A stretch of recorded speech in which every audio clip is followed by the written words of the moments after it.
Mike. John Persinos, Editorial Director with GSG World Media. I'm here with Chris Brogan. Chris, you need no introduction. I'm going to get right to it. What do you think of the salient issues at this show? Every show has its buzz. There are issues discussed in the hallways. It's uppermost in everyone's mind. In your mind, what are the top issues at this particular Blogworld?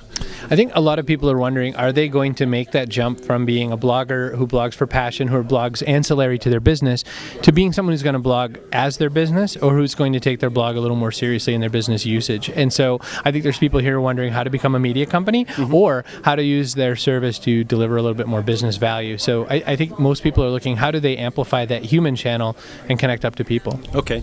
Right now, social media is considered was considered disruptive technology. Now it's more and more mainstream. Let's play futurist a little bit. What sort of disruptive technology could you envision coming down the pike that could upset the current social media status quo? I'd say that proximity-based software, location-based software, near-field communications showing up on all mobile devices will all be something to this. There'll be a lot more loose-formed social networks or social networks of convenience. We're all at Blogworld. I would love to have a Blogworld social network that only exists for the duration of the time I'm in this realm, and that would be a value to me. So I see companies working towards that. They're just not there yet. And I see that the value to companies with that, of course, is that if you run a localized or location-based business, there's a big value to that.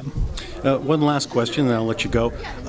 Social media has played a big role in the political upheavals that we've seen in the Arab Spring, the British riots, Occupy Wall Street in America, the ability of protesters to create flash mobs. Where do you think that's heading? Do you think that this is going to be a permanent factor, that authoritarian regimes always have to be on their toes because of social media?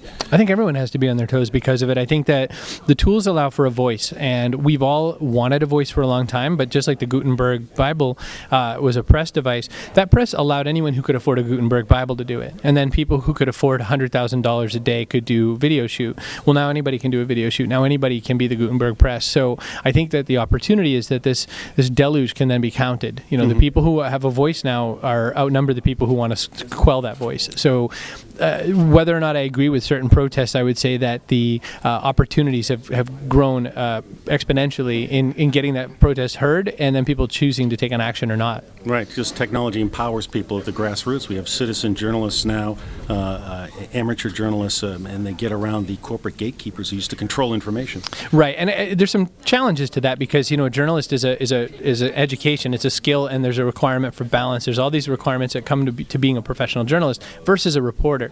Anyone can report, but then of course they're telling their story, and there's that needs to happen. And then one last thing about that is that I think media education will now need to be taught in school to grade school kids the way reading, writing, and arithmetic are, because understanding bias will now become vital because everyone's a producer. If anyone sees us on screen, they're assuming we have some authority, which isn't something one should assume. So I think from there's a sense of how do you understand and break out media bias. Right, because journalism at least used to be considered a profession with a discrete skill set. Agreed. And you paid your dues and you knew what the rules were, and now anyone can do it. Right. And there's been a certain amount of sloppiness. Agreed.